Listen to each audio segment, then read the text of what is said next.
Out-mounted electric pipe cutting and beveling machine.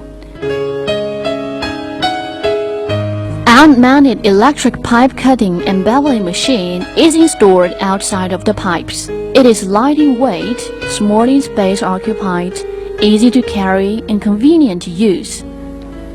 There are electric and pneumatic drives available. Decelerated by planet transmission with the oar gear of arc-tooth transmission and automatic feed mechanism. The machine can be divided into two parts which look toroidal cavity construction, so that it can be equipped at any space on the pipeline quickly and steadily. It can be used for cutting and beveling under the installation once. The machine is suitable for cutting and beveling precision of pressure vessel and steam generator in different type and size, even for treatment of carbon steel, stainless steel, and alloys. Cold cutting precision doesn't affect the quality of the pipe material.